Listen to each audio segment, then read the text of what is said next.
Mais le discernement, laissez-moi vous donner une clé. Chaque fois que votre esprit vous retient, peu importe à quel point cela semble correct, arrêtez-vous à ce moment-là, jusqu'à ce que la prière filtre tout et vous explique pourquoi ce ressenti est là.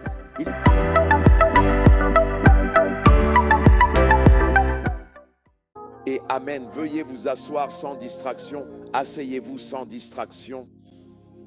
Nous sommes toujours en prière, c'est une réunion de prière. Amos chapitre 9, commandant la restauration, Amos chapitre 9. Nous lirons du verset 13 au verset 15. Commençons par là pour cette session. Voici, les jours viennent, dit le Seigneur, où le laboureur suivra de près le moissonneur et le fouleur de raisin, celui qui sème la semence, et les montagnes feront couler le vin doux. Et toutes les collines se fondront. Lecture jusqu'au verset 15. Et je ramènerai la captivité de mon peuple d'Israël. Ils rebâtiront les villes dévastées et les habiteront. Ils planteront des vignes et en boiront le vin. Ils feront aussi des jardins et en mangeront les fruits. Dernier verset. Et je les planterai sur leur terre. Et ils ne seront plus arrachés de leur terre que je leur ai donnée. Ainsi parle le Seigneur ton Dieu. Nous avons donc ici une promesse de restauration, comme cela est révélé dans Amos chapitre 9, aux côtés de plusieurs autres écritures. La Bible dit dans le psaume 103, lorsque vous commencez à lire du verset 1 jusqu'au verset 4, il est écrit « Bénis le Seigneur, s'il vous plaît, levez les yeux, ô mon âme, et que tout ce qui est en moi bénisse son saint nom. » Le verset 2 dit maintenant « Bénis le Seigneur, ô mon âme. » Puis il introduit maintenant une information qui est importante pour l'excellence du croyant. Il dit « N'oublie aucun de ses bienfaits immédiatement. » La Bible nous enseigne à partir de ce passage que, en plus d'aimer Jésus, en plus de servir Jésus, lorsque nous entrons dans ce royaume, il y a des avantages. Quelqu'un dit avantage, qu'il y a des avantages. Et il commence maintenant à énumérer un certain nombre de ces avantages. 5 d'entre eux, comme cela est mentionné dans ce passage. Premièrement, il dit « Celui qui pardonne toutes tes iniquités ». Deuxièmement, celui qui guérit toutes tes maladies. Troisièmement, verset 4, celui qui rachète ta vie, n'est-ce pas? Il y a la délivrance et la restauration. Le mot racheter signifie racheter en payant un prix. Et puis l'honneur, celui qui te couronne de bonté et de miséricorde. Le verset 5 dit, celui qui rassasie ta bouche de bien, afin que ta jeunesse se renouvelle comme celle de l'aigle. Dites Amen. Ainsi la Bible nous dit cela, que même si nous ne servons pas Dieu et ne le cherchons pas pour des choses, nous le cherchons parce que nous l'aimons. Nous le cherchons pour ce qu'il est. Mais dans le royaume, il y a des avantages. Et l'un des nombreux avantages qui est une provision pour que les saints en jouissent, c'est la restauration. Sommes-nous ensemble maintenant? Restauration. N'oubliez pas ces avantages. Restauration.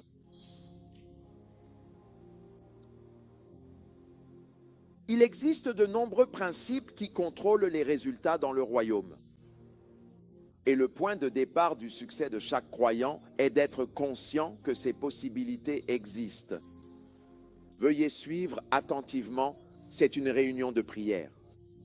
Vous ne pouvez pas exiger quelque chose d'une promesse dont vous ignorez même l'existence. Sommes-nous ensemble? Ainsi, le fondement de votre victoire en tant que croyant est la connaissance. Pas la connaissance de comment se l'approprier, la connaissance de l'existence. Si j'ai soif, par exemple, et que je ne sais pas ou que je ne vois pas qu'il y a une bouteille ou un verre d'eau, il serait insensé de ma part de réclamer quelque chose qui n'existe pas. Pour autant que je puisse voir sur cette table en ce moment, il n'y a ni verre, ni bouteille d'eau, ni quoi que ce soit d'autre. Je ne peux pas tendre la main et essayer de prendre quelque chose parce qu'il n'y a rien là. Sommes-nous ensemble? La plupart des croyants ne peuvent pas réclamer quelque chose parce qu'ils ne sont même pas conscients qu'il y a des avantages. Et ils ne savent même pas quels sont ces avantages. Et je vous montre dans cette session de prière que l'un des avantages dont les saints peuvent bénéficier en Christ, c'est le privilège de vivre la restauration. Et qu'il existe une promesse qui garantit que tout croyant en Christ peut expérimenter la restauration. Sommes-nous ensemble? La restauration consiste à ramener les choses à leur état d'origine, à les ramener à l'état prévu, peu importe ce qui s'est passé auparavant, car il est dans le pouvoir de Dieu de permettre aux hommes de vivre la restauration. Mais je veux vous montrer une clé, et cette clé, c'est la force de la prière stratégique. Je veux vous le montrer à partir des Écritures. Comment la restauration se produit-elle? Nous allons examiner cela tout au long de ma session. C'est ce que je prends comme sujet d'étude. Philippiens chapitre 1, verset 19. J'aimerais que nous le lisions. Ensemble, lorsque nous arrivons à Philippiens 1, verset 19, j'aime les 3 premiers mots, sauf pour je sais, je sais. Il n'y a pas beaucoup de fois où Paul fait de telles déclarations. L'une d'elles est « je sais ». Nous savons que toutes choses fonctionnent ensemble pour le bien de ceux qui aiment le Seigneur et de ceux qui sont appelés selon ses desseins. Et ici, nous le voyons dans Philippiens chapitre 1 et verset 9. Si vous êtes prêts, lisons ensemble ce qui suit. Je sais que cela tournera à mon salut grâce à vos prières et à l'apport de l'Esprit de Jésus-Christ une fois de plus. Ouais.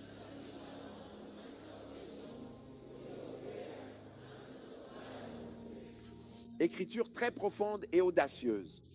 Il dit, car je sais, je sais. Maintenant, lorsque vous lisez dans le contexte, vous devez commencer à partir du verset 12. Et Paul parlait de la prédication de l'Évangile. Il parlait de ceux qui le prêchaient avec malveillance. Il le dit au verset 12.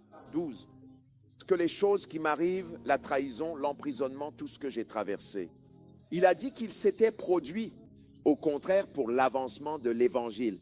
Sommes-nous ensemble?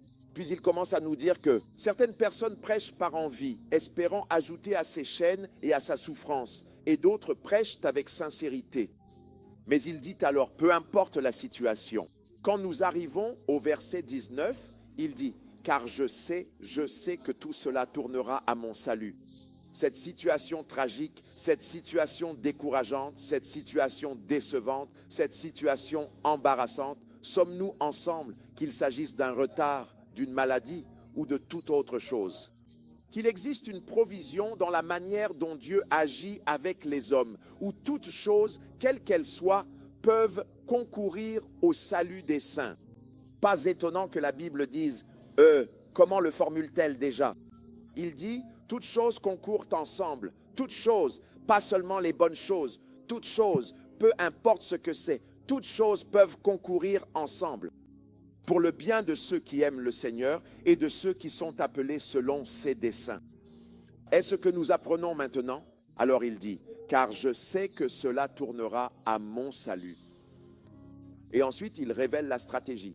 Il dit, par votre prière et le secours de l'Esprit de Jésus-Christ. C'est ce que je veux que nous considérions pendant que nous prions ce matin. Ainsi, Paul révèle ici la prière comme l'un des secrets et l'un des mystères dans l'esprit. Qui est capable de transformer la situation d'un homme et d'en tirer du profit et de la gloire?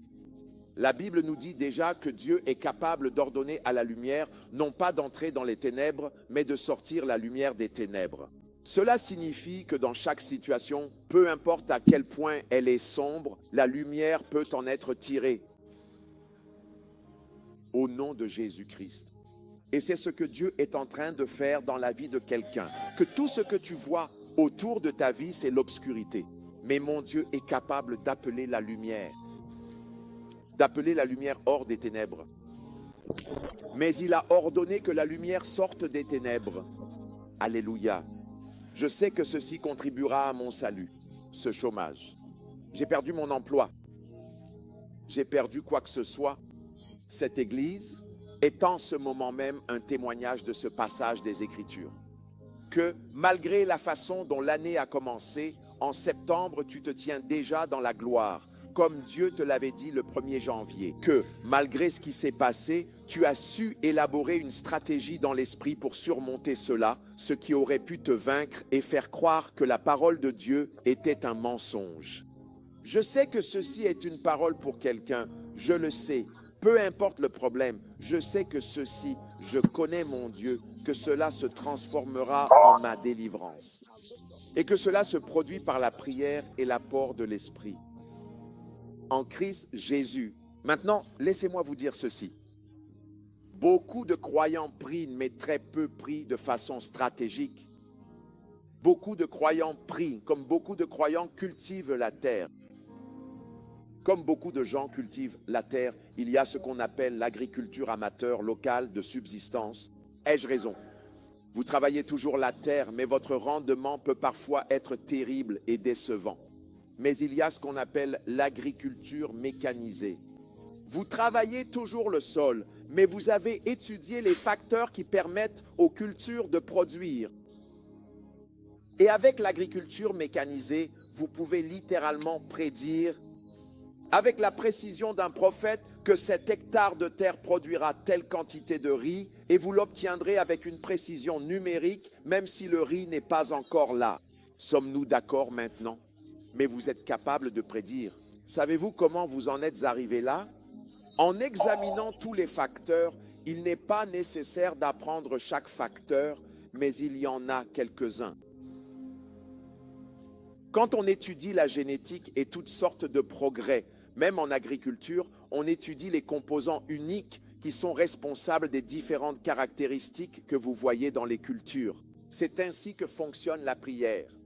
La plupart des gens prient et simplement, ce n'est pas parce que vous dites quelque chose que vous priez efficacement. Je veux vous enseigner quelque chose de très puissant. Vous constatez donc qu'il y a une dissipation d'énergie face aux situations, mais elles ne changent pas. Et les croyants vivent dans la déception parce qu'ils continuent de se demander « Pourquoi est-ce que j'investis du temps à prier ?» disent-ils sincèrement. J'ai vu des véhicules sur la route et je ne veux pas donner une mauvaise image de leur pays, mais j'ai vu des véhicules sur la route. Quand vous entendez le bruit, vous penseriez que c'est un camion, mais quand il passe, vous voyez que c'est une petite voiture qui peine à avancer. Vous avez déjà vu des voitures comme ça, il y a un problème avec la mécanique de cette voiture. Un bruit très fort mais très peu de mouvement. Et il y a des voitures dont la seule chose que vous entendez, c'est le vent. Et elles ont déjà disparu. La différence, c'est la mécanique. Ce que je veux vous montrer aujourd'hui, au nom de Jésus, va vous aider à pouvoir engager la prière. D'une manière qui produit de la puissance, d'une manière qui apporte la restauration. Vous le croyez? Criez Amen. Je sais que cela tournera à mon salut grâce à votre prière et à l'approvisionnement de l'Esprit de Christ Jésus. Il y a 4 façons par lesquelles la prière peut aider un croyant à accéder à la restauration. Il y a 4 façons, selon les Écritures, la prière est vaste dans son fonctionnement. Mais nous considérons la force de la prière en ce qui concerne le fait de commander la restauration. Et il y a donc 4 façons dont la prière, en tant que stratégie spirituelle, peut aider le croyant à obtenir, à imposer la restauration. Numéro 1. Vous êtes prêts? La prière active le ministère des anges. La prière active le ministère des anges. Actes chapitre 12, s'il vous plaît. Soyez patients pendant que je lis. La prière active le ministère des anges. Or, vers ce temps-là, le roi Hérode étendit la main pour vexer certains membres de l'Église. Et il tua avec l'épée Jacques, le frère de Jean. Verset 3, la Bible dit, « Et parce qu'il vit que cela plaisait aux Juifs, il continua plus loin. » Je pense que j'ai enseigné dans cette église que chaque fois que le diable frappe et que vous restez silencieux et que vous le prenez à la légère, il continue d'avancer. Il a tué Jacques et tout le monde est resté silencieux et la Bible dit qu'il a continué plus loin. Pour reprendre Pierre aussi, c'était les jours du pain sans vie. Ouais. Verset 4, dit-il. Et quand il l'eut appréhendé, il le mit en prison et le délivra, vous savez, et il y avait des soldats qui le gardaient, et ainsi de suite. Verset 5, il dit, Pierre était donc gardé en prison.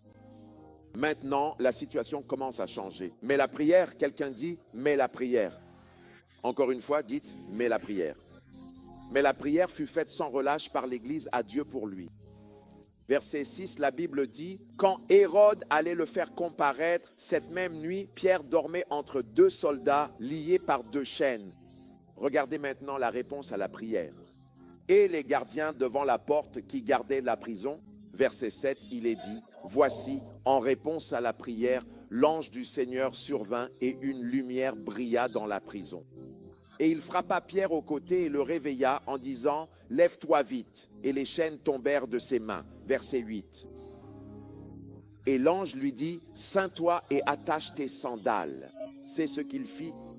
Et il lui dit, jette ton vêtement sur toi et suis-moi. Verset suivant.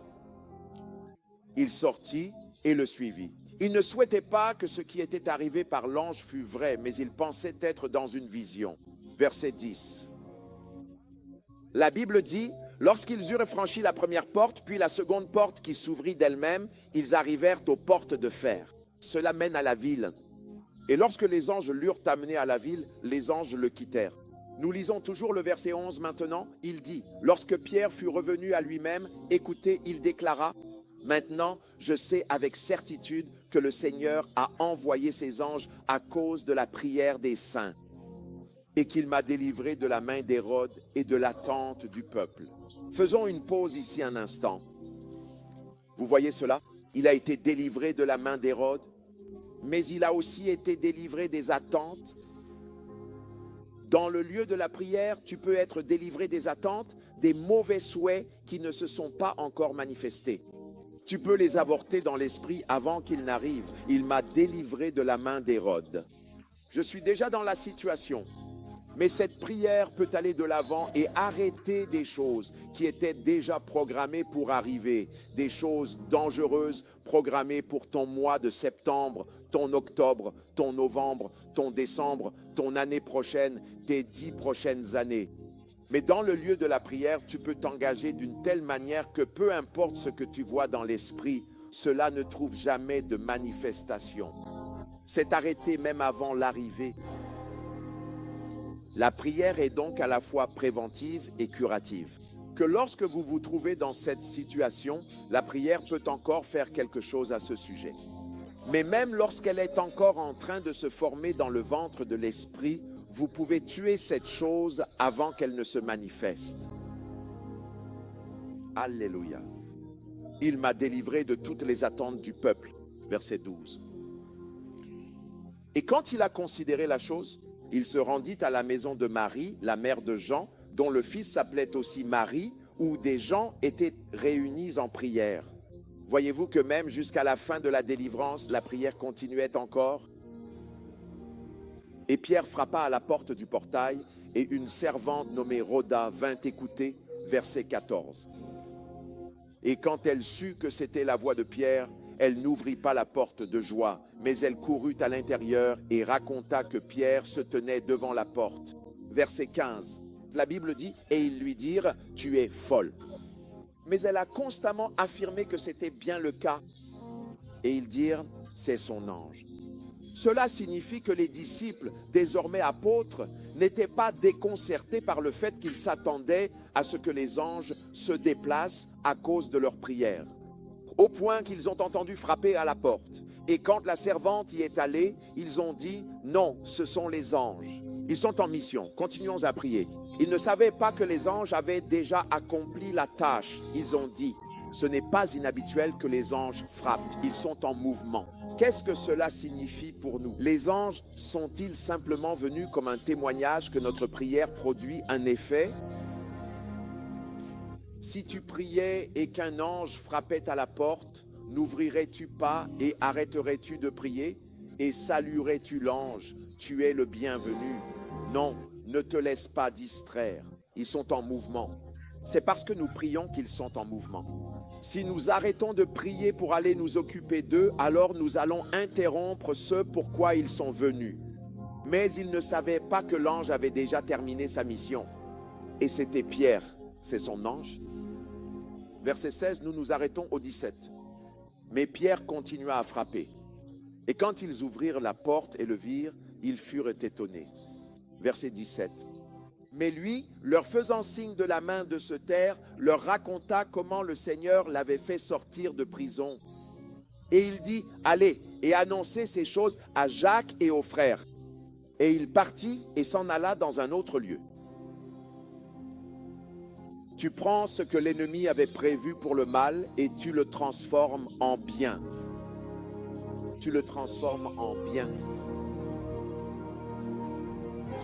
Tu prends ce que l'ennemi avait prévu pour le mal et tu le transformes en bien. Tu le transformes en bien. Hébreux chapitre 1 à partir du verset 14. En parlant des anges, Paul a dit ceci. Ne sont-ils pas tous des esprits au service de Dieu, envoyés pour exercer un ministère en faveur de ceux qui doivent hériter du salut? Le sais-tu? S'il te plaît, regarde-moi. La plupart des croyants ignorent tout du ministère des anges.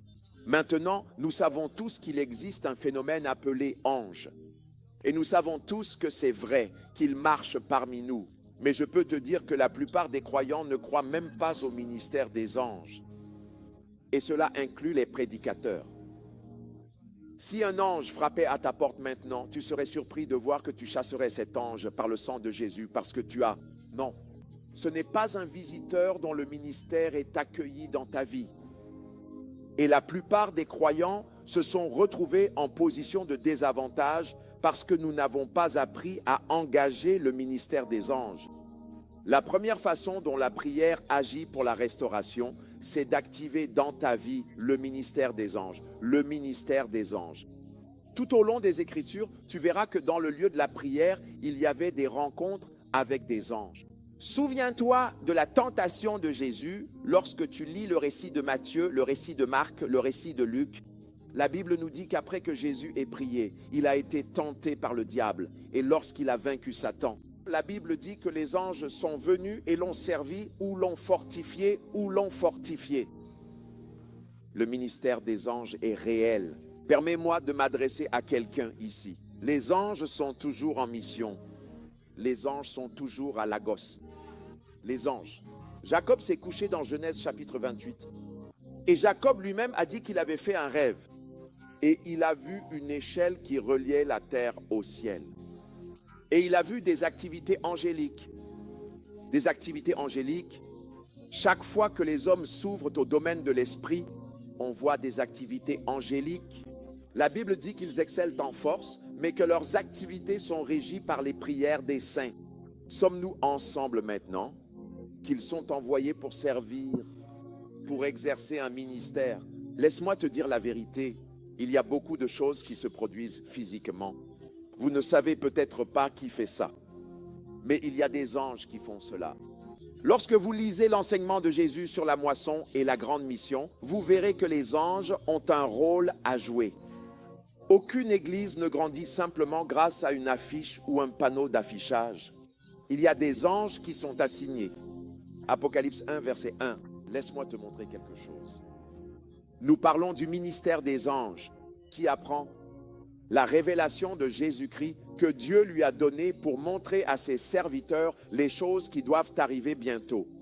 Lisez la suite avec moi. Et il l'a envoyé et l'a signifié par son... Il y a des anges qui sont envoyés pour protéger la révélation que Dieu donne à un homme.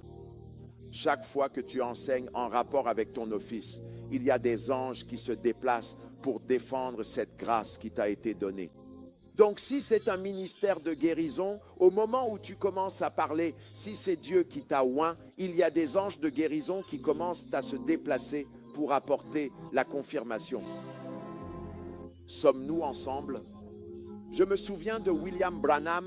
À l'époque, il se tenait sur scène devant des milliers de personnes et il ne bougeait pas.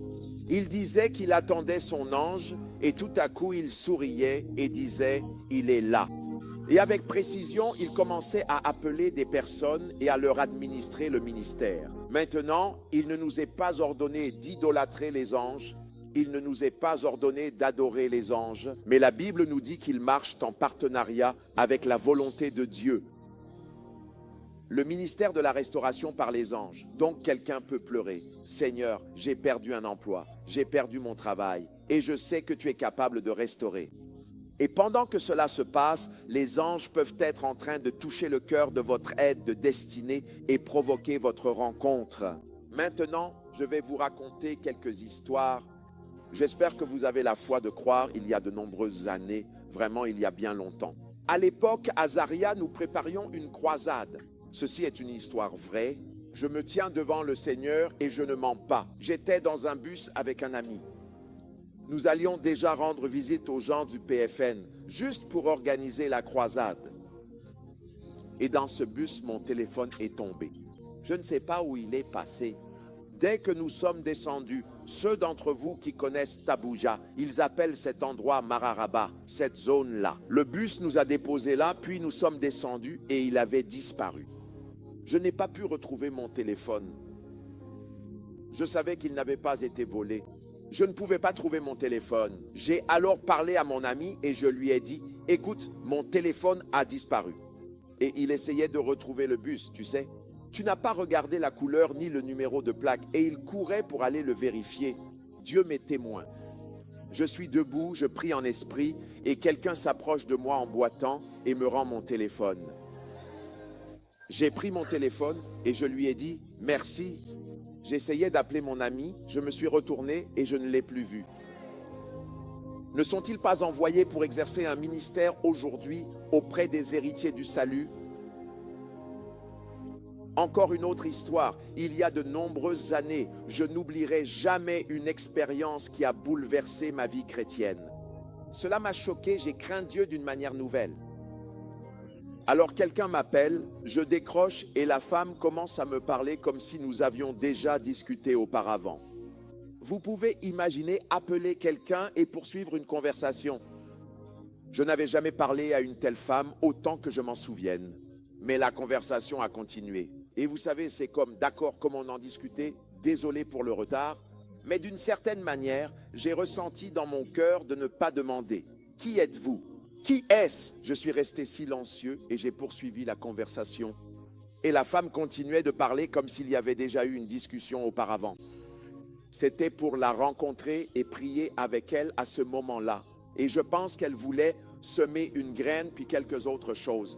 Ensuite, au collège d'aviation de Zaria, donc j'attendais le jour où nous allions rencontrer la femme. Pour qu'elle soit surprise et dise « Désolé, je pense que je me suis trompé de personne ». Le jour où j'ai rencontré la femme, elle s'est tellement réjouie et a commencé à me raconter des discussions que nous avions eues et dont je ne me souvenais pas. C'était une activité avec des anges, j'ai simplement continué là où ils s'étaient arrêtés. Je peux vous le dire de première main, la plupart des gens ne sont pas assez spirituels.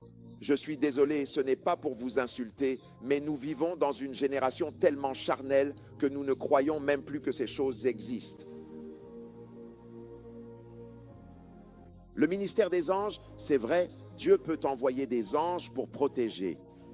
Comment Daniel a-t-il été préservé? Un ange.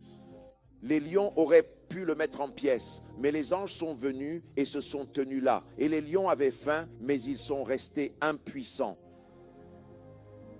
Je prie pour quelqu'un ici au nom de Jésus, qu'alors que vous vous engagez dans la prière avec compréhension, vous commencerez à voir des activités merveilleuses des anges, des activités merveilleuses des anges.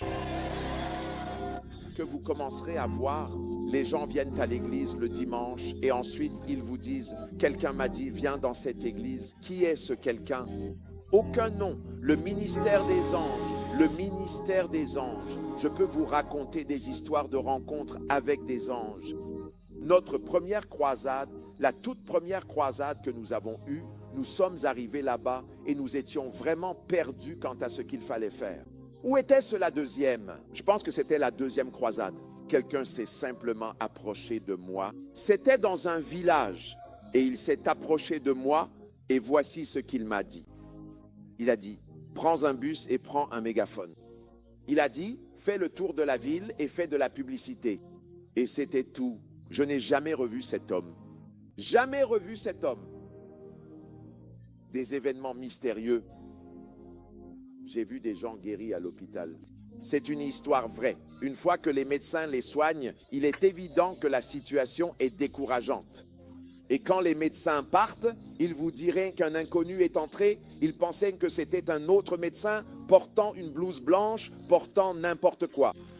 Et ils savent simplement qu'ils voyaient cette personne et qu'il leur a fait quelque chose que personne d'autre n'a vu, seulement la personne concernée. Et ils reviennent et la Maison-Blanche commence à parler jusqu'à ce que les gens se rétablissent. Le ministère des anges, y croyez-vous? Et je sais que cela se transformera en mon salut parce qu'il y a encore des anges en mission, encore des anges en mission. Envoyés pour ma destinée, envoyés pour ton ministère, envoyés pour protéger et défendre le nom de Dieu sur ta vie. Alléluia. Je peux vous raconter plusieurs histoires. Je connais un homme, c'est une histoire que j'ai entendue. Donc ce n'est pas quelque chose que j'ai vérifié, mais je crois que c'est vrai que certaines personnes complotaient aussi pour le tuer. Et un policier était assis chez lui, et tout à coup un téléphone a sonné. C'est une histoire vraie, a-t-il dit. Le téléphone a sonné et quelqu'un l'a appelé et a dit « Va à la rue XYZ, à ce numéro de maison, il y a des armes là-bas » et il a raccroché le téléphone. Il a rappelé, mais le numéro ne passait pas. Alors il a pensé que c'était juste ces gars qui essayaient de rassembler des informations. Et en effet, quand ils sont allés à cet endroit, ils ont trouvé ces types qui étaient presque ivres. Ils prévoyaient de sortir la nuit pour tuer cet homme. Alors, quand ils les ont interrogés et leur ont demandé « Qu'est-ce que vous comptiez faire ?» Ils ont dit « Nous prévoyons de tuer cette personne. » Nous avons eu des infos selon lesquelles de l'argent, tu sais, lui a été remis et nous allions le tuer. Et ils ont alors demandé aux policiers « Qui t'a dit? Était-ce un appel ?» Ils ont essayé ce numéro indéfiniment, ça ne passait jamais. Qui était cette personne afin que l'homme qui a été sauvé puisse lui dire merci? Il ne l'a jamais vu. Je prie pour toi. Des surprises surnaturelles à partir d'aujourd'hui.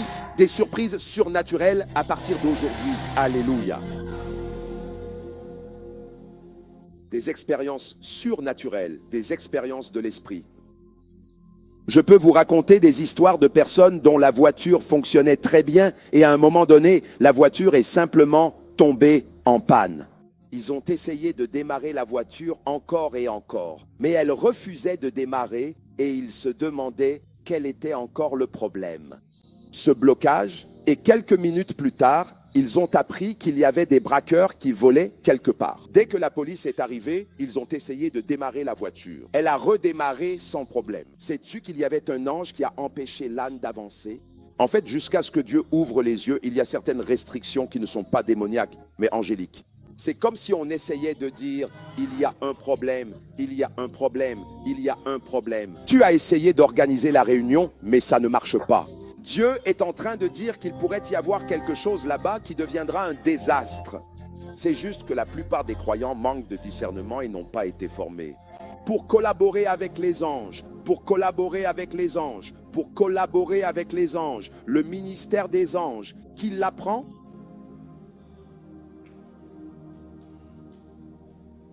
Et je sais que cela tournera à mon salut grâce à vos prières et à l'assistance de l'Esprit de Jésus-Christ. Ainsi, les anges sont des esprits au service du ministère. Le ministère, puis-je être honnête avec vous? Il y a plus d'anges dans cet endroit en ce moment, et croyez-moi que de personnes rassemblées ici. Que pensez-vous qu'ils sont venus faire ici? Répondre à un appel, écouter un sermon? Pourquoi pensez-vous que vous venez à l'église et que le malade reste malade? L'opprimé reste opprimé. Mais au moment où la parole de Dieu arrive, des choses puissantes commencent à se produire. Ce n'est pas à ce moment-là que l'onction est venue. Elle a toujours été là. Mais il y a des règles d'engagement. Les anges n'arrivent pas simplement pour commencer à résoudre les problèmes. Il y a un ordre dans leur manière d'opérer. Et l'un des déclencheurs, ce sont les prières des saints.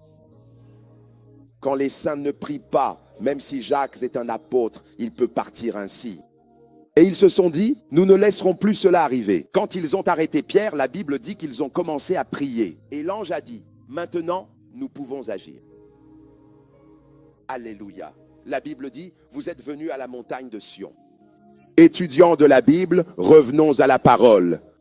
Parmi les nombreuses choses qui se passent à la montagne de Sion, il y a une multitude innombrable d'anges. En dépit du fait qu'il y ait des témoins, les esprits des justes parvenus à la perfection. Sommes-nous ensemble maintenant? Cela signifie qu'il y a des moments où nous tiendrons des conférences comme celle-ci. Et des hommes comme Paul, Abraham, Reinhard, Bonke, Dieu est capable de leur accorder l'accès pour voir et observer les fruits de leur labeur dans l'esprit. J'imagine combien de fois Paul, en tant qu'apôtre, a pu observer des cultes se dérouler ainsi. Et il lise ses épîtres. Le ministère des anges. Lorsque je me prépare pour des réunions, je ne demande pas seulement à Dieu d'aller devant moi tout seul. Je prie pour que la plénitude des grâces et des forces qui doivent soutenir la transmission de cette parole, qu'il soit même positionné avant mon arrivée. C'est ainsi que cela se passe, et c'est la raison pour laquelle vous constatez parfois que des choses commencent à se produire de façon surnaturelle et mystérieuse. Je vous enseigne ce matin pour que vous sachiez que les anges sont toujours en mission. Qui apprend? Les anges sont toujours en mission. Les anges sont toujours en mission. Numéro 2. Comment la prière aide-t-elle à faire appliquer la restauration? Numéro 2. La prière vous permet d'exercer votre volonté, votre pouvoir de faire des choix. La prière vous permet d'exercer votre volonté, votre pouvoir de faire des choix. C'est très puissant. Dans Deutéronome, chapitre 30, versets 19 et 20, des versets bien connus, Deutéronome 30, 19 et 20. La Bible dit, « J'en prends aujourd'hui à témoin contre vous le ciel et la terre, que j'ai mis devant toi la vie et la mort. J'ai placé devant toi la bénédiction et la malédiction. Alors, choisissez la vie. » Quelqu'un dit, « Choisis la vie. » En fait, dis-le bien. Dis, « Je choisis la vie. » Prophétisez. Dis, « Je choisis la vie. » Il est dit que vous et votre semence pouvez vivre. Verset 20.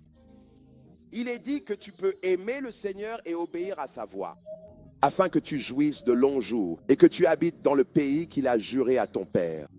Alors j'en appelle au ciel pour témoigner en ce jour que tu choisis la vie.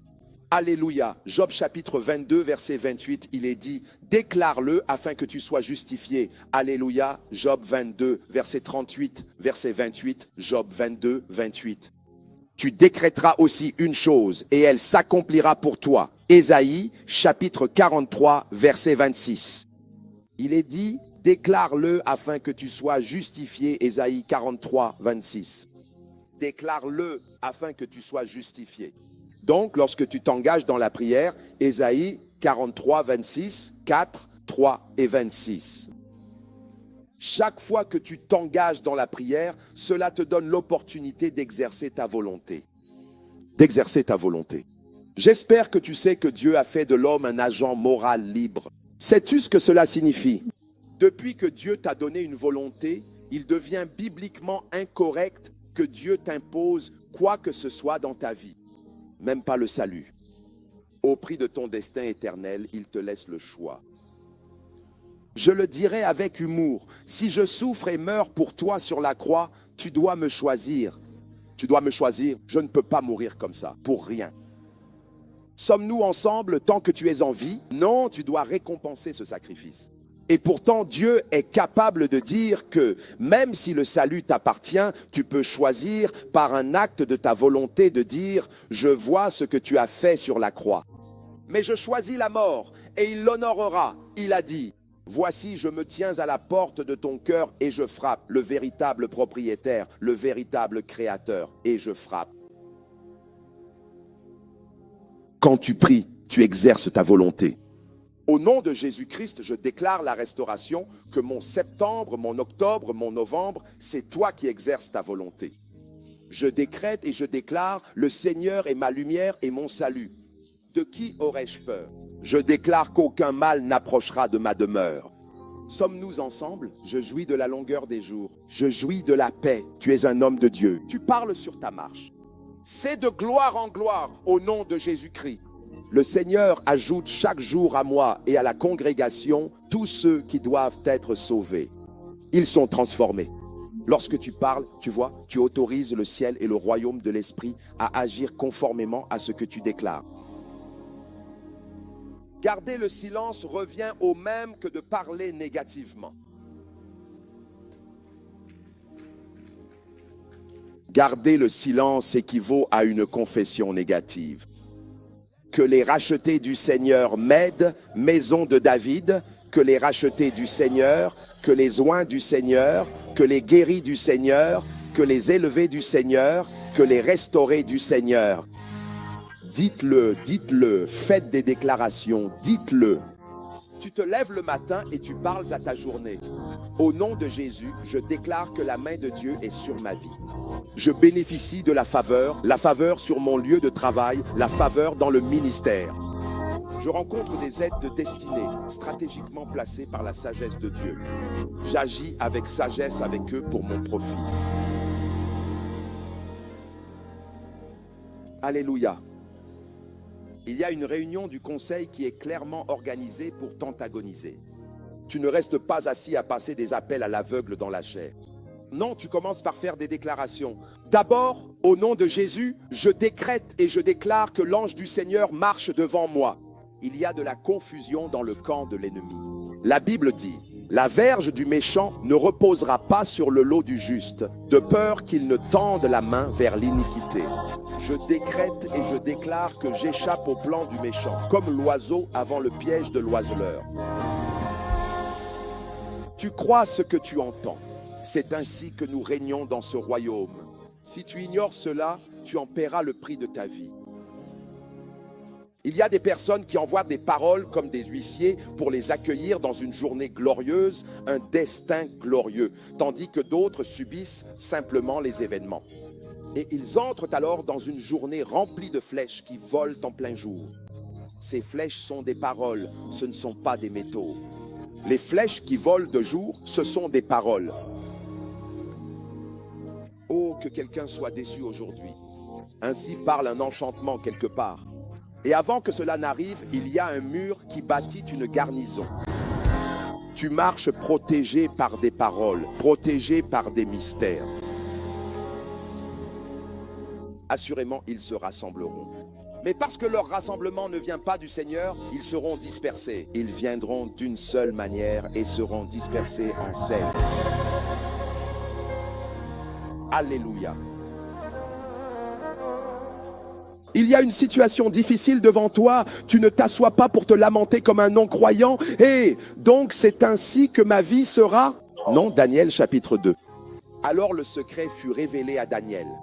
Dans le lieu de la prière, il y a un esprit dans l'homme. L'inspiration du Tout-Puissant peut faire des hommes ordinaires, même des hommes sans instruction, des hommes de compréhension. J'ai la compréhension, une connaissance supérieure.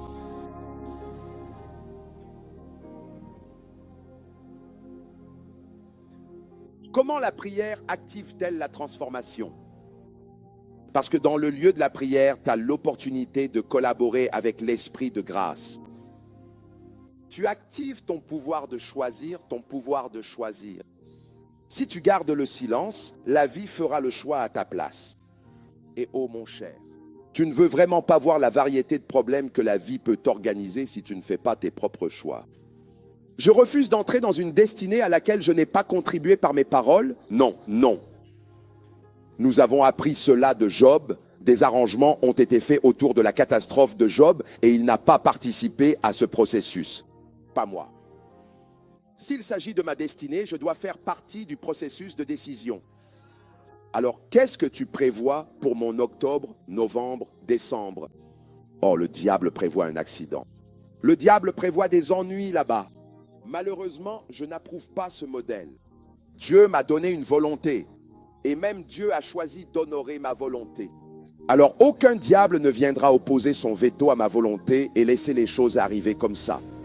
Et je décrète et je déclare, j'annule les accidents. J'annule les ennuis. Sommes-nous ensemble maintenant? C'est ainsi que vivent les croyants. Que les rachetés du Seigneur le disent. Dis-le. Dis-le. Numéro 3. Comment la prière conduit-elle à la transformation et conduire à la restauration? La prière vous le permet. Recevoir des conseils et des directives du Saint-Esprit Cette prière puissante vous donne l'occasion de recevoir une direction et des conseils du Saint-Esprit. Actes chapitre 9 du verset 6. C'est un passage des Écritures très profond. Actes chapitre 9 à partir du verset 6. Dépêchons-nous. Dieu parle-t-il déjà à quelqu'un au nom de Jésus-Christ? Au nom de Jésus-Christ, pour quelqu'un? Le Seigneur me demande d'insister sur ce deuxième point. Tu as permis que la vie et des orchestrations démoniaques soient programmées dans ta vie sans contribuer par tes paroles. Cela doit changer. Tu restes silencieux, n'ouvrant la bouche que pour te plaindre. Tu dois apprendre à être un participant dans la construction de ton destin. Un participant dans la construction de ton destin. Quand tu vas au restaurant, parce que tu n'as pas participé à la préparation du repas, tu ne peux pas te plaindre. Quel que soit le plat qu'on te sert, tu le manges en silence ou tu quittes simplement l'endroit. Mais quand tu veux cuisiner le type de repas que tu désires, que fais-tu? Tu achètes les ingrédients et tu rentres chez toi pour le préparer à ton goût. Tout ce à quoi tu n'as pas participé dans la fabrication, vous ne pouvez pas vous en plaindre. Saint, saint, béni soit celui qui vient au nom de notre Dieu. Nous allons maintenant lire ce passage sacré des Saintes Écritures. Paul maintenant, comme Paul et lui tremblant, et comme Tony dit, « Seigneur, que veux-tu que je fasse ?» Regarde ça. Jésus lui parle maintenant.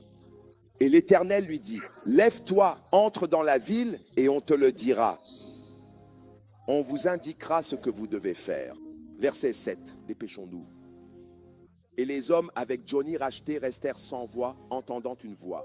Mais voici, personne ne mangea. Paul se leva de terre et ses yeux furent ouverts et il ne vit personne. Mais ils le prirent par la main et le conduisirent à Damas. Ouais, et il était mort depuis 3 jours sans voir. Il n'a ni mangé ni bu. Veuillez suivre attentivement. Or, il y avait à Damas un disciple nommé Ananias. Regardez ceci. Et le Seigneur lui dit dans une vision, « Ananias !» Et il répondit, « Me voici, Seigneur. » Et le Seigneur lui dit, « Lève-toi, va dans la rue appelée droite et cherche dans la maison de Judas un homme nommé Paul de Tarse. » Veuillez lire la dernière phrase. Vous voyez là la dernière ligne. Car voici, il prie. C'est ce qu'il faisait. Tu as déjà dit que quelqu'un m'apporte une direction. Maintenant, je suis aveugle. Je suis incapable. Je ne peux même pas identifier la personne. Mais une chose que je peux faire, c'est prier. Je ne peux peut-être pas manger. Je ne peux peut-être pas marcher. Marcher n'importe où. Mais la Bible dit qu'il priait et Dieu a remarqué le fait que même si cet homme était incapable, cela signifie que quoi qu'il échoue dans ta vie, prie quand même. Si tu ne peux pas trouver de travail, prie au moins. Si tu ne peux pas appeler cela un aide du destin, prie au moins. Paul était aveugle, Paul était faible, Paul avait faim, Paul était incapable. Mais la seule chose qu'il a dit qu'il ne cesserait pas de faire, c'est de prier. Et la Bible dit que même Dieu l'a remarqué. Comme il le disait à Ananias, il dit, « Voici, il priait et il avait vu en vision un homme nommé Ananias. » Regardez la direction. Vous voyez que vos yeux physiques n'ont pas besoin d'être ouverts pour voir. Cet homme était aveugle, mais il avait encore des visions et il posa sa main sur lui pour qu'il recouvre la vue. 14. Et Ananias dit, « Seigneur, j'ai appris au sujet de cet homme tout le mal qu'il a fait pour mourir. » Les saints de Jérusalem lisaient jusqu'à 17. Et il avait reçu du souverain sacrificateur le pouvoir de lier tous ceux qui invoquent ton nom. Ah, je suis déjà inspiré. Regardez comment les hommes parlaient avec Dieu. Cet homme n'était pas un prophète. Mais regardez comment les croyants ordinaires, c'est le modèle. Que les hommes parlaient avec Dieu, ils ne pleuraient pas et ne disaient pas, « Es-tu un démon ?» Non, ils ont parlé avec Dieu, pas avec l'Ancien Testament. L'Éternel lui dit, « Va, car c'est un vase d'élection. » Vous voyez que la plupart des confusions que nous éprouvons sont dues au fait que nous n'entendons pas Dieu. C'est pourquoi il y a beaucoup de conflits. Dieu dit à Ananias, « Va à la rencontre de cet homme. » Paul, Ananias était en colère. Il n'a pas demandé à Paul de s'expliquer. Il a demandé à Dieu. C'était Dieu qui expliquait le véritable état de Paul à Ananias. Cela, ne vous inquiétez pas, cet homme, il a changé maintenant. C'est un vaisseau que j'utiliserai. Il n'est donc pas venu vers Paul pour lui dire, toi, Paul, j'ai entendu parler de toi. Non, Dieu m'a déjà donné une information sur ton destin. Est-ce que quelqu'un apprend à porter mon nom devant les nations, devant les rois et devant les enfants d'Israël? Ahaz, car je lui montrerai tout ce qu'il doit souffrir pour mon nom, verset 17. Et un œil s'est dirigé vers lui, j'aime ça.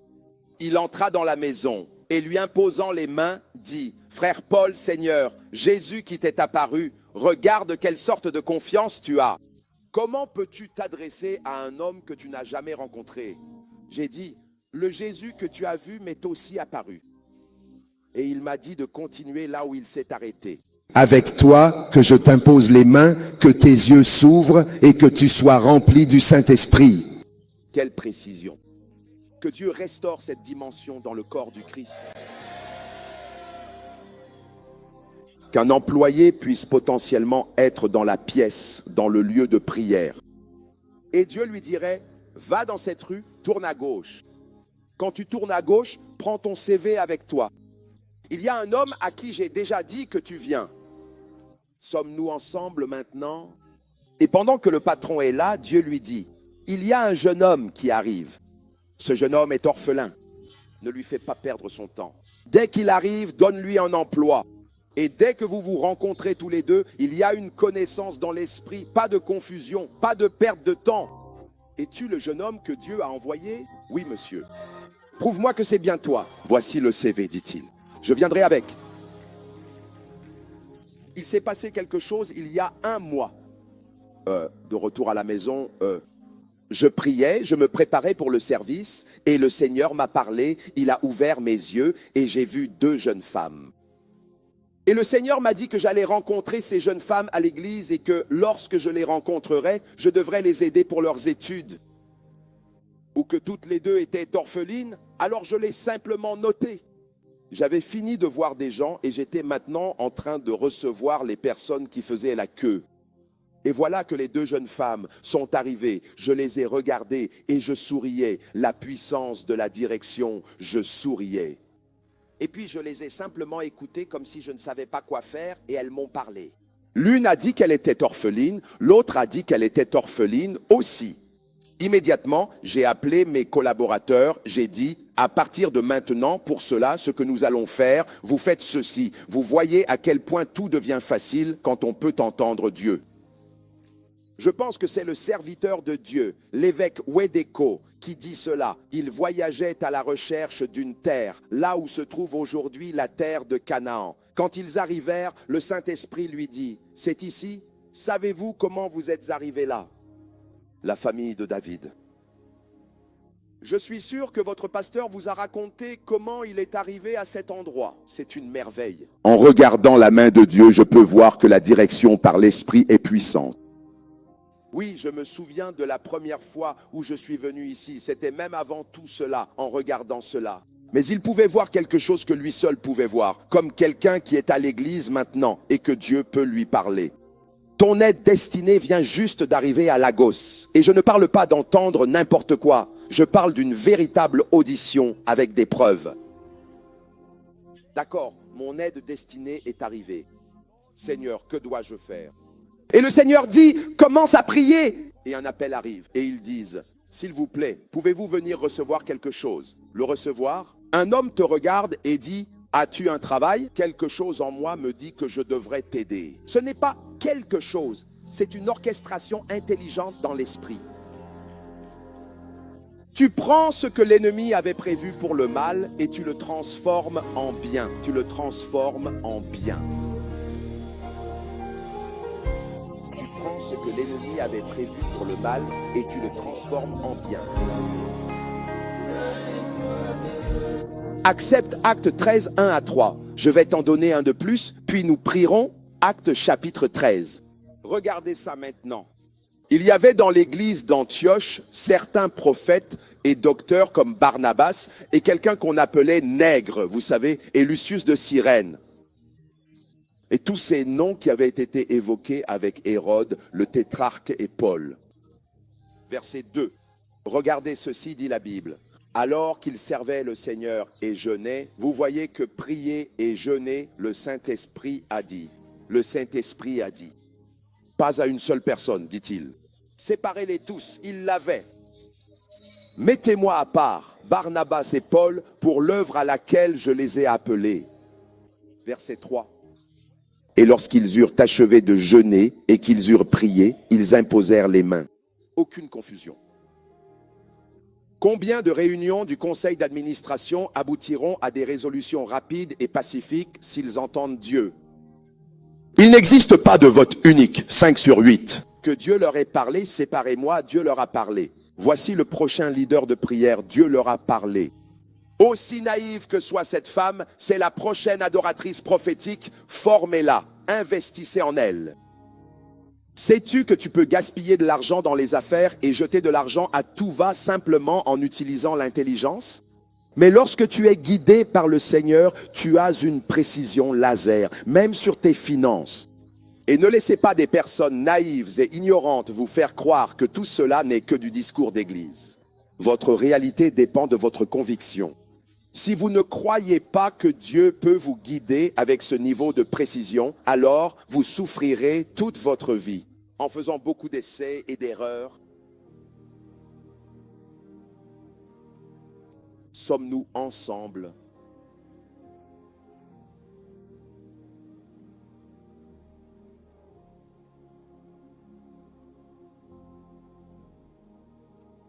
Recevoir des conseils et une direction de l'esprit pour certains d'entre vous dans le lieu de la prière. Vous demandez au Seigneur, dois-je poursuivre? Dois-je rattraper? Tu m'as donné 3 emplois, tous semblent lucratifs, mais lequel a un avenir et lequel est stable? Sais-tu que parfois, lorsque le diable veut te détruire, il te donne quelque chose de tellement attirant que cela te semblera inutile de prier à ce sujet? Parce que tu te diras, non, ça ne peut pas être le diable qui me donne une si bonne chose. Et tu suis cette direction jusqu'à ce que ta vie soit détruite. Je prie pour quelqu'un ici. Alors que tu t'engages dans la prière, je crie au Dieu de mon alliance. Tu entendras Dieu clairement, fort et distinctement. Tu entendras Dieu apporter une direction à ta vie, une direction sur ton entreprise au nom de Jésus-Christ. Numéro 4. Alors, comment la prière se transforme-t-elle en restauration? Premièrement, elle active le ministère des anges. Deuxièmement, elle te donne l'opportunité d'exercer ta volonté, ton pouvoir de choisir. Numéro 3, elle te permet de recevoir des conseils et une direction du Saint-Esprit, apportant de la précision à ta vie. Numéro 4, et nous allons nous arrêter ici. La prière active le discernement, t'aidant à échapper aux pièges sataniques et aux calamités. Écoute bien ceci. La prière active le discernement, t'aidant à échapper aux pièges sataniques et aux calamités. Matthieu chapitre 6, verset 13. Jésus enseignait comment prier. Et il a dit, ne nous induis pas en tentation. Que quelqu'un dise Amen à cette prière. Ne nous induis pas en tentation, mais délivre-nous du mal. Sais-tu ce qu'est la tentation? C'est quelque chose qui se connecte à ton désir, mais qui a pour but de te détruire. Sommes-nous toujours ensemble? Si tu cherches un emploi, ta tentation viendra autour de ton désir. C'est aussi ainsi que fonctionne l'esprit de séduction. La séduction agit en se connectant à quelque chose que tu désires intrinsèquement. En gros, s'il s'agit de finances, le diable peut venir par une suggestion et quelqu'un te dira qu'il y a quelque chose. Tu peux aller te laver les yeux quelque part ou tu peux tuer un être humain et retirer les organes. Malheureusement, comme cela se pratique dans certains endroits, va t'incliner devant un autel quelque part et boum, tu auras de l'argent maintenant. Cette tentation ne fonctionnerait pas si tu avais un certain niveau de richesse. Mais parce que tu es désespéré et que tu es dans le besoin, Satan aime le désespoir parce qu'il façonne les tentations à partir de ton désespoir. Sommes-nous ensemble?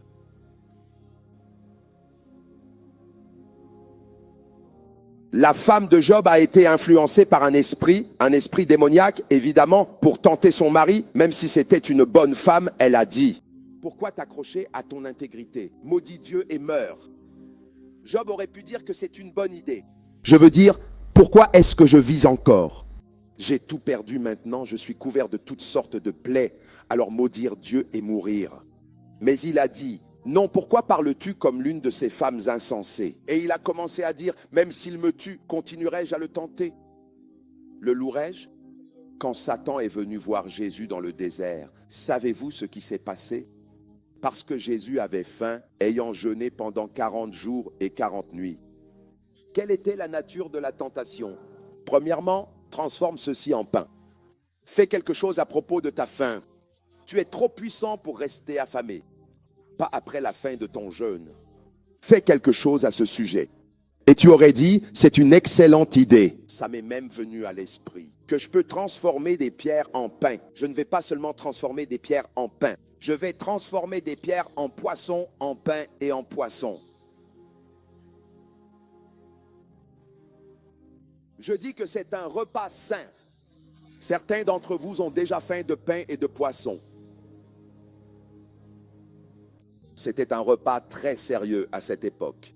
Il fallait être riche pour avoir du pain et du poisson. Oui, est-ce qu'on est ensemble? Et Jésus a réprimandé Satan. Il avait le pouvoir de le faire, mais il l'a réprimandé. Parfois, Satan viendra te tenter dans des domaines où tu as le pouvoir d'exécuter ce qu'il dit. Mais ce pouvoir de retenue, tu vois maintenant, le discernement est très puissant. Tu m'as déjà entendu dire cela. Il y a un baiser qui est un signe d'amour, mais il y a un baiser qui est un signal pour l'ennemi. C'est celui-ci qu'il faut tuer. Alors parfois tu tends ta joue à toutes les bouches, croyant que chaque baiser est un baiser saint, et pour beaucoup, tu l'as fait. Tu as reçu le baiser de la destruction, le baiser de la mort. Tu comprends ce que je dis maintenant? Oui, chaque poignée de main, chaque poignée de main. Parce que la personne avait l'apparence d'un ami. Si vous voyez Satan en chair et en os, vous voudriez être l'ami d'une telle personne. Très habile, avec une personnalité captivante, mais il reste Lucifer. Il y a beaucoup de gens qui viendront sous l'apparence de la lumière. Mais je vous le dis, il y a des démons en eux. Vous aurez besoin de discernement. Sommes-nous ensemble? Satan ne viendra pas avec des cornes, il ne viendra pas vêtu d'une robe noire et les yeux rouges. Non, il viendra en ressemblant à votre aide de destinée. Il viendra même vous prophétiser. Vous avez besoin d'un emploi et vous vous dites, mon Dieu, il est arrivé. Mais le discernement, laissez-moi vous donner une clé. Chaque fois que votre esprit vous retient, peu importe à quel point cela semble correct, arrêtez-vous à ce moment-là, jusqu'à ce que la prière filtre tout et vous explique pourquoi ce ressenti est là. Il y a quelqu'un qui apprend maintenant qu'il y a des moments, je ne parle pas de la peur, où tout est physiquement correct. Et pourtant, cela peut être une opportunité, cela peut être une porte ouverte. Et maintenant, tu te demandes, comment puis-je dire cela? De bonnes choses se produisent. Mais dès que ton cœur commence à te troubler, même si c'est lors d'une réunion, dans la mesure du possible, demande du temps et retourne vers Dieu. Quel est le sens de cette retenue dans mon esprit? Quel est le sens de cette retenue? Je vous ai raconté mon histoire, comment j'ai quitté Zaria pour Abuja.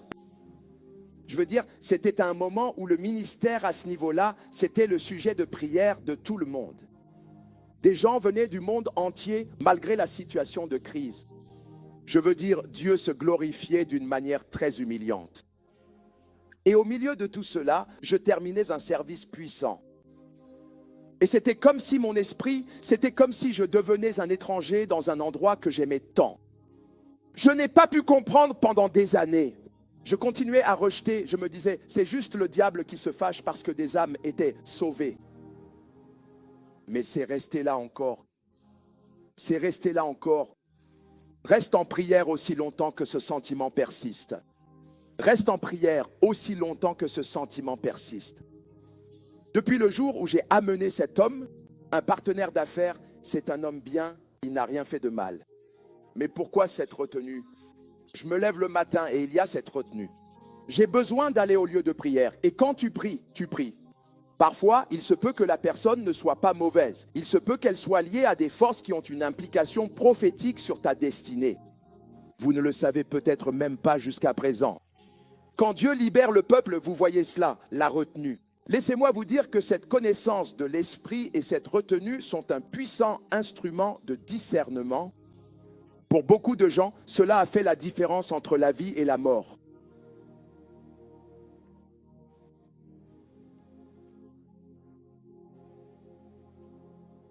Lorsque vous priez, cela active le discernement. Il vous aide à échapper aux pièges sataniques. Proverbe 14 et verset 12. Je suis sur le point de prier une fois de plus.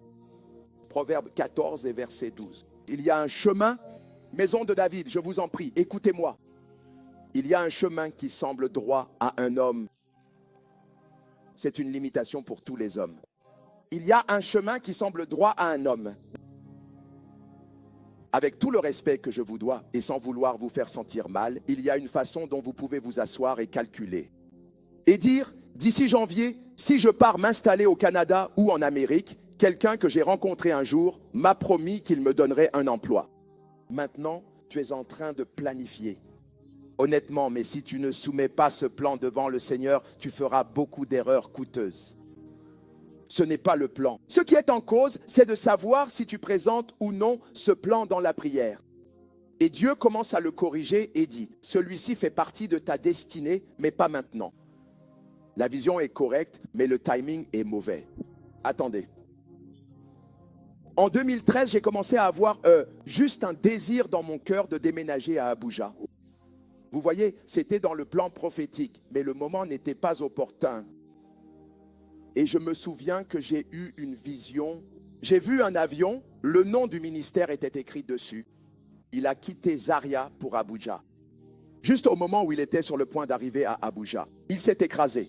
Je savais exactement ce que cela signifiait. Aujourd'hui, vous pouvez célébrer ce que Dieu est en train de faire. Ce n'est pas seulement le fruit d'une vision correcte, c'est aussi le bon timing. Beaucoup de gens échouent et ils vous diront, mais Dieu a dit. Il y a deux choses que vous devez recevoir lorsque Dieu vous parle. Premièrement, la vision. Deuxièmement, la stratégie. Si vous ne recevez que la vision, vous échouerez quand même. Il faut recevoir la vision et la stratégie. Joseph et Moïse ont tous deux conduit le peuple à travers le Jourdain, mais la stratégie était différente. Sommes-nous ensemble maintenant? Il y a eu une expérience avec l'eau avec Moïse. Il y a eu une expérience avec l'eau avec Jésus. Pour Moïse, sa stratégie était de traverser la mer. Pour Jésus, la stratégie était de marcher sur l'eau. Vous pouvez avoir une vision correcte et utiliser une ancienne stratégie. Et vous découvrez alors que cette vision échoue. Comme si ce n'était pas Dieu qui vous avait parlé. Le discernement. Écrivez pour référence. Nous ne le lirons pas ici. Matthieu chapitre 2, du verset 1 au verset 22. S'il vous plaît, prenez le temps de lire ce passage. Beaucoup de personnes ont fait naufrage dans leur destinée parce qu'elles sont incapables d'accéder au discernement. Et le discernement ne doit pas concerner uniquement le mal. Vous pouvez discerner que c'est l'opportunité. Vous pouvez discerner, avez-vous déjà vu quelqu'un? Et vous savez qu'il y a quelque chose que je devrais recevoir de la destinée de cet homme. Je ne connais pas la personne. Je ne vous connais ni d'Ève ni d'Adam. Et étrangement, vous voyez la personne vous regarder d'une certaine façon et dire, est-ce que je vous ai déjà rencontré? Vous dites que vous ne m'avez pas rencontré, moi non plus. La façon dont je vous regarde comme ça, il dit, c'est l'abîme qui appelle l'abîme. L'abîme qui appelle l'abîme. Où travaillez-vous? NMC. Ah, j'ai essayé de voir. Votre patron est mon grand frère. Maintenant, vous voyez l'abîme qui appelle l'abîme qui appelle l'abîme. Cela s'est produit tellement de fois. Tellement de fois. Je me demande combien d'opportunités auraient pu mener à la restauration que beaucoup d'entre nous ont perdu parce que vous n'avez pas discerné. Vous n'avez pas discerné les saisons. Vous n'avez pas discerné les personnes. Vous n'avez pas discerné les opportunités. Les saisons. Les personnes. Les opportunités. Alléluia. Mon exhortation pour vous, alors que nous prions, c'est de crier que ce thème de la restauration doit s'accomplir dans ma vie. Et que ce sont là les forces de prière. Sommes-nous ensemble? Que le ministère des anges doit être activé dans ma vie. Que j'utiliserai ma volonté dans la prière pour faire des choix et des décisions scripturaires de qualité. Est-ce que quelqu'un apprend maintenant? Très, très puissant, très important. Afin que vous ne disiez pas simplement restauration comme un thème, mais que vous la voyiez agir dans votre vie. Et que vous activiez votre perception de l'écoute. Esprit du Dieu vivant, parle-moi. Ma famille est en difficulté. Que dois-je faire? Comment avancer à partir d'ici? Dois-je quitter Lagos simplement parce que je n'ai pas de travail? Et juste au moment où vous voulez partir honorablement, l'Esprit de Dieu dit, attends, il te reste 3 jours avant tes portes ouvertes. Il reste 3 jours. Il reste 3 jours. Je crois, même si la Bible ne le dit pas, je crois que Joseph a dû ressentir quelque chose dans son cœur. Va voir ce maître échanson. Demande-leur ce qui ne va pas chez eux. Va voir le boulanger. Demande-leur ce qui ne va pas chez eux. Et il a établi cette relation qui a ensuite eu un impact sur sa vie. Ce sont ces forces de prière, mesdames et messieurs, qui aident les gens à paraître invincibles, même s'ils sont des personnes ordinaires. Vous pouvez ordonner la restauration en utilisant la force de la prière stratégique. Qui m'a compris jusqu'ici? La prière. Maintenant, je veux que vous regardiez votre vie un instant alors que nous nous préparons à prier. Regardez les domaines de votre vie qui nécessitent une restauration. Parce que ce sont ces domaines que vous allez présenter dans la prière. Certains d'entre vous, tout au long de cette année, de janvier jusqu'à maintenant, la vérité c'est que vous avez perdu de l'argent. En janvier, vous avez perdu de l'argent. En février, vous avez perdu de l'argent. En mars, cela ressemblait à une percée. Vous vous êtes lancé dans cet investissement et vous avez encore perdu de l'argent. Cela vous montre qu'il y a un problème avec votre discernement. Quelque chose ne va pas. Quelque chose ne va pas. Certains d'entre vous, les pires relations de votre vie, vous y êtes entrés cette année. Il ne s'agit pas forcément de relations amoureuses. Vous avez rejoint le mauvais Christ en 1 mois. Cela a déchiré votre vie comme si 10 ans étaient passés. Il est temps pour vous d'accéder à cette capacité. Certains d'entre vous, vous observez les opportunités. Elles sont venues sous une forme que vous n'avez pas su discerner. Et vous avez vu l'opportunité vous échapper ainsi et maintenant vous le regrettez. J'étais avec cet homme pendant 3 heures et quelque chose me disait de le saluer, de lui demander si je voulais quelque chose. Tu ne savais pas que c'était le PDG d'une entreprise qui pouvait t'aider pendant 3 heures. Tu étais dans l'avion avec lui, assis à ses côtés et l'Esprit de Dieu te disait, c'est ton moment. Salue-le simplement, monsieur, et dis-lui, je vous ai vu à la télévision, mais tu as perdu courage et tu n'as pas eu de discernement. Dès qu'il est parti, il a dit, tu viens de perdre 5 ans en 50 minutes d'inattention. Qui est en train d'apprendre? Je peux vous raconter des histoires sur la façon dont ma vie a changé. Comment j'ai rencontré des personnes stratégiques et des moments kairos, que si j'avais manqué ces opportunités, j'aurais payé un prix énorme. Payer un prix énorme.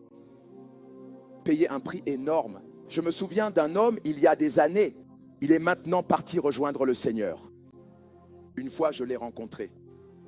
Dès que je l'ai vu, j'ai ressenti dans mon esprit qu'il ne vivrait plus très longtemps. Et j'ai eu l'honneur de semer dans sa vie et de lui demander de prier pour moi à ce moment-là. Et il a prononcé des paroles sur ma vie. Ce n'était pas très longtemps après. Puis il est parti rejoindre le Seigneur. J'ai dit, merci Jésus pour ce privilège. Je voulais vraiment examiner ta vie. Qu'ai-je perdu?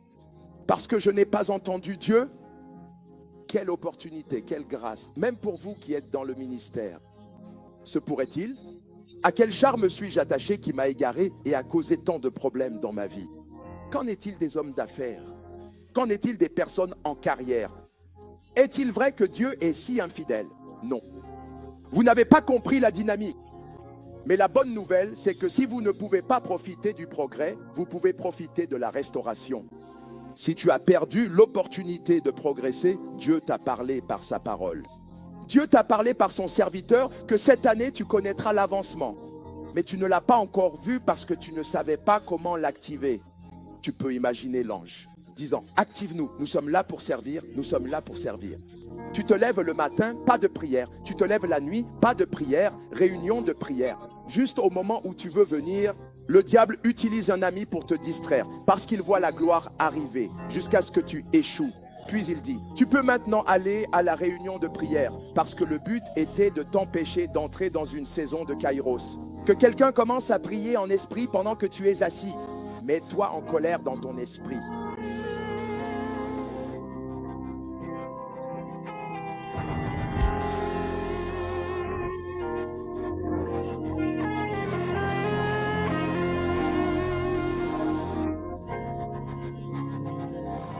La restauration en engageant la prière stratégique, le désarmement, l'activation des anges, en faisant des décrets par l'esprit. Y a-t-il ici des gens qui sont des hommes et des femmes de prière? Juste quelques minutes pour que nous prions, certains d'entre vous, avant le service du soir. Vous reviendrez déjà avec des témoignages extraordinaires. Vous verrez que les anges étaient toujours prêts à agir. Ils excellent en force. Ils excellent en force. Que quelqu'un prie. Ce problème de chômage, j'en ai assez. C'est terminé. Dieu, tu es fidèle. Tu es fidèle. Tu peux me donner un témoignage. Un homme de Dieu prie. Il est temps que Dieu ouvre les deux battants du ministère. Qu'il te donne de la visibilité. Qu'il t'accorde l'accès.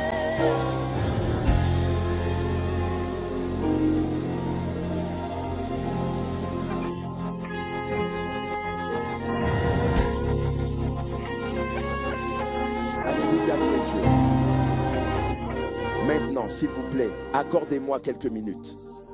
Je vous prie de m'excuser. Je sais que je vous ai un peu sollicité.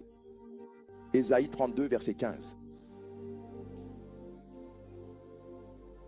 Ésaïe 32, verset 15. Je viens juste d'avoir une vision. C'est pourquoi je lis ce passage des Écritures. Je viens de voir comme une terre agricole désertique, puis j'ai vu quelque chose pousser. C'est pour cela que j'ai dit que nous devrions aller à ce passage jusqu'à ce que l'Esprit soit répandu sur nous d'en haut.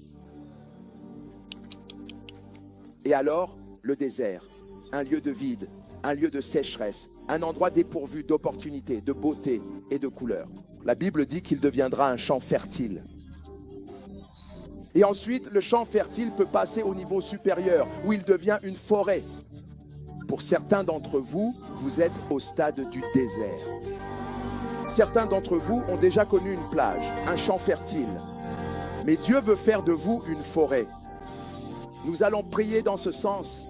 Souvenez-vous de ce que Paul nous a enseigné, que cela contribuera à mon salut, par votre prière et l'approvisionnement de l'Esprit de Jésus-Christ.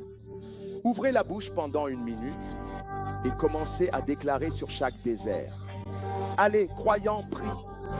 Tu désires de véritables témoignages, prie. Tout désert. Désert financier.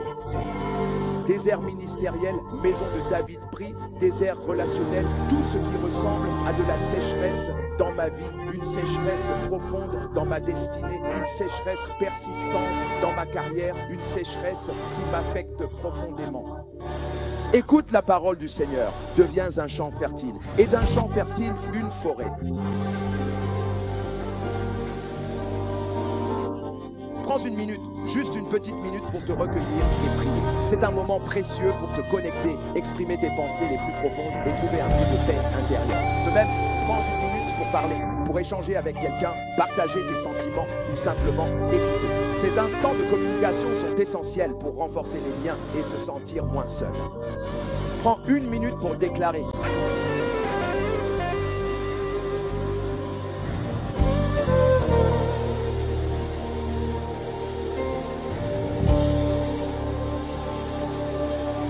S'il vous plaît, priez au nom de Jésus. Nous prions maintenant. S'il vous plaît, levez les yeux. Je n'ai pas eu le temps de vous lire Matthieu chapitre 2, mais pasteur Chola, c'était un récit de la façon dont Jésus a échappé à la mort étant bébé. La Bible dit que lorsque les mages ont vu une étoile, et quand ils ont vu l'étoile, ils ont apporté des cadeaux et ont été conduits à Jésus. Et quand Hérode l'a appris, la Bible dit que cela a troublé Hérode. Comment un vieil homme à qui il restait quelques années pouvait-il être troublé par la naissance d'un bébé? Parce que, je veux dire, il était très probablement assez âgé pour être son grand-père. Donc, avant que Jésus ne devienne adulte, il serait déjà mort. Il aurait dû être suffisamment en sécurité. Mais la Bible dit que cela l'a profondément troublé. Il y a des gens qui n'ont pas besoin de ce dont vous avez besoin, mais qui sont troublés que vous l'ayez. Ils n'ont pas besoin de ce travail, mais il ne faut pas que ce soit vous. Ils n'ont pas besoin de cette promotion, mais il ne faut pas que ce soit vous. Ils n'ont pas besoin de cette élévation, mais il ne faut pas que ce soit vous. Ils sont déjà bénis, mais il ne faut pas que vous soyez inclus. Allez maintenant, est-ce que quelqu'un est prêt à prier? Maintenant, écoutez-moi. La Bible dit que lorsque les hommes sont venus et ont rencontré Hérode, Hérode a dit, ah, il a fait appel à ses sages. Ils ont dit, c'est vrai, il y a une prophétie comme quoi un bébé naîtra. Il l'a alors dit aux sages. Il a dit, quand vous le trouverez et que vous aurez déposé le cadeau, s'il vous plaît, passez par cette route. Moi aussi, je veux aller l'adorer. Et la Bible dit, ayant été averti dans un rêve, je vais quelque part, ayant été averti dans un rêve, il a dit, faites attention, cet homme semble être un homme bien, mais il a une intention de détruire, ayant été averti dans un rêve. Après qu'ils soient allés et aient fait leur devoir auprès de Jésus, regardez bien ceci. La Bible nous dit que lorsqu'ils étaient sur le point de repartir, un rêve est venu. Prenez un autre chemin, car si vous allez chez Pharaon tous les deux, vous serez les premiers à mourir là-bas. Prenez un autre chemin. Et lorsque Pharaon a vu, Hérode a vu qu'ils étaient partis, la Bible dit, il s'est mis en colère et a décidé de tuer tous les enfants. Sommes-nous ensemble maintenant? Et alors qu'il s'apprêtait à tuer tous les enfants, le Seigneur a parlé à Joseph. Dans un rêve, il lui a dit, prends l'enfant et va en Égypte, va le garder là-bas. Il y eut des pleurs à Rama. Ils ont tué toutes sortes d'enfants. Tout comme Moïse, Jésus a été caché en Égypte jusqu'à la mort de Pharaon. Puis l'ange est encore venu dans un rêve et a dit, tu peux revenir. Ceux qui veulent la vie de l'enfant sont morts. Mais la Bible dit qu'il avait peur et a dit, même la personne qui est assise maintenant est le fils de cet homme. Lui aussi est mauvais. Et il lui a donné une autre stratégie. Vous connaissez la prière? Seigneur, chaque organe qui peut me permettre de recevoir la communication de l'esprit. Chaque canal, que ce soit les rêves, que ce soit les visions, qu'ils soient activés pour mon profit, afin que je ne manque pas mon moment Kairos. Si c'est un rêve, purifie mes rêves. Montre-moi l'avenir. Que quelqu'un prie. Si ce sont des visions, ouvre mes yeux pour voir, ô Dieu. Si c'est l'esprit de conseil qui vient à travers les Écritures, guide-moi, conduis-moi sur le chemin que je dois suivre. Que quelqu'un prie. Je suis fatigué de faire des erreurs. Fatigué de tomber dans des pièges qui détruisent. Il y a une voie qui semble droite à un homme. Que quelqu'un prie, s'il vous plaît. Seigneur, purifie mes rêves. Purifie mes visions. Plus de rêves qui égarent. Plus de visions mensongères. Plus de rêves qui égarent. Plus de visions mensongères. Purifie mes expériences spirituelles. Que ce que je vois soit en accord avec ce que tu dis. Homme de Dieu, prie. Beaucoup ont agi selon leurs rêves. Beaucoup ont agi selon des visions qu'ils ont vues à leur détriment. Purifie mes expériences. Purifie mes expériences.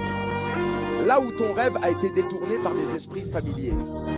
Et il t'apporte des scénarios à travers un rêve. Des scénarios à travers des visions. Tu obéis à ces visions. Et tu découvres que tu es à l'encontre de la volonté de Dieu. Beaucoup ont été égarés. Beaucoup ont été trompés. Beaucoup se sont écrasés.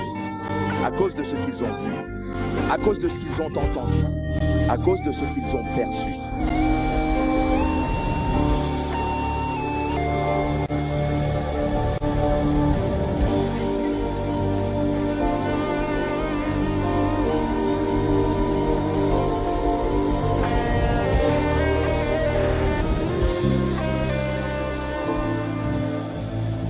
Alléluia, alléluia. Laissez-moi vous donner le dernier sujet de prière. Mais toi, ô Seigneur éternel, tu es un bouclier protecteur pour moi, ma gloire et ma dignité. Tu relèves ma tête avec force et bienveillance. Mais toi, ô Seigneur, tu es un bouclier pour moi.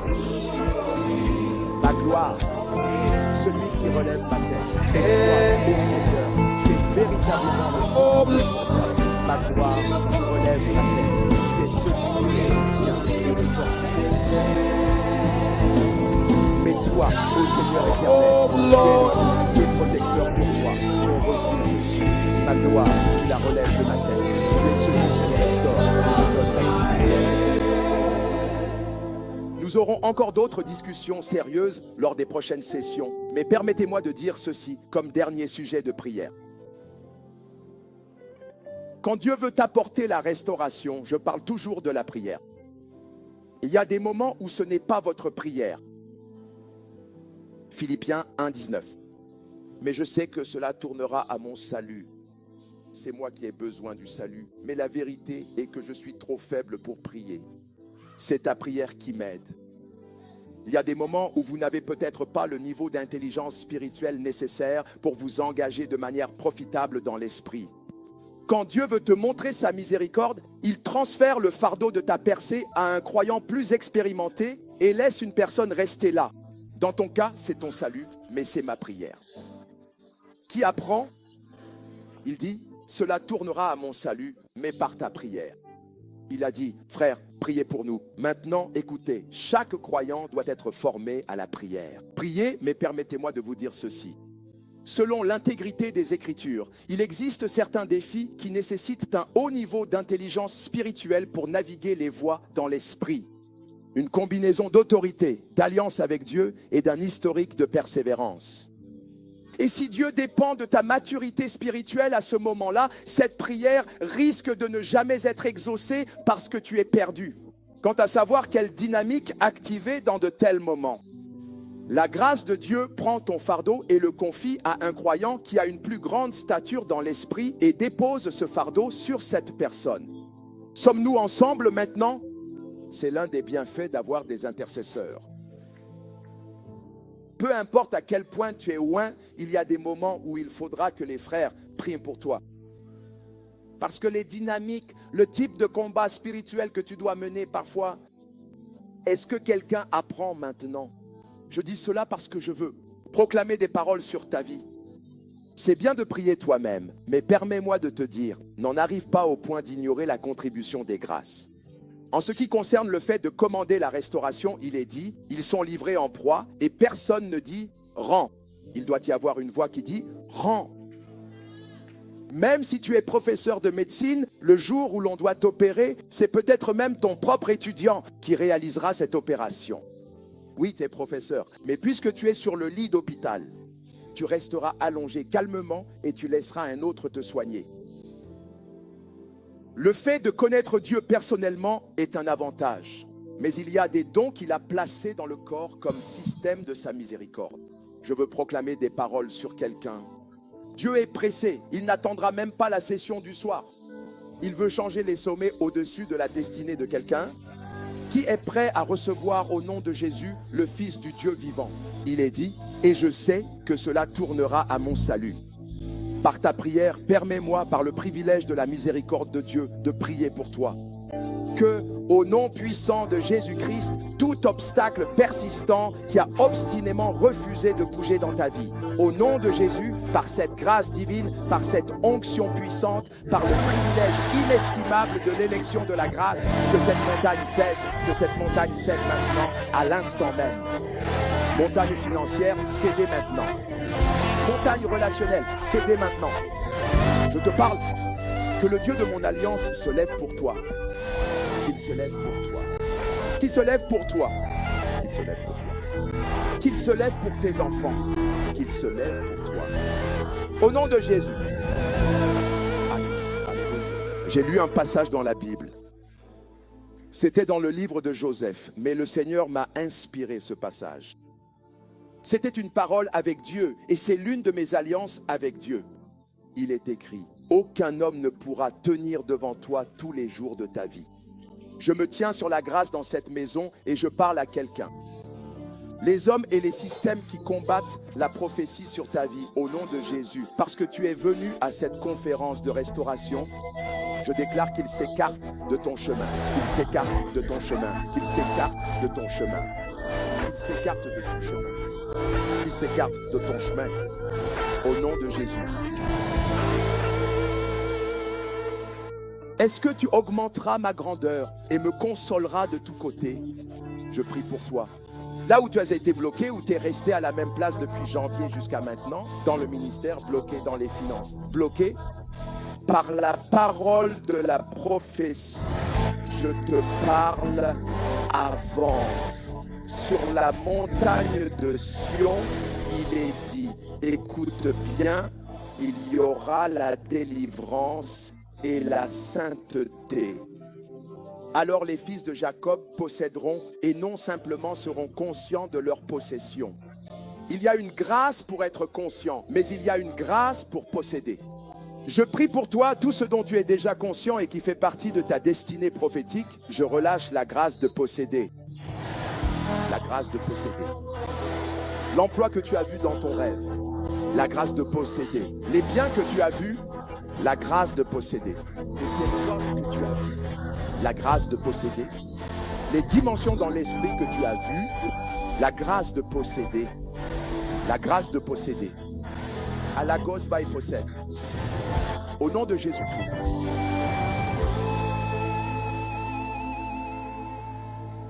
Il a dit à Joseph, tu peux maintenant sortir de ta cachette. Ceux qui cherchent la vie de ton enfant sont partis.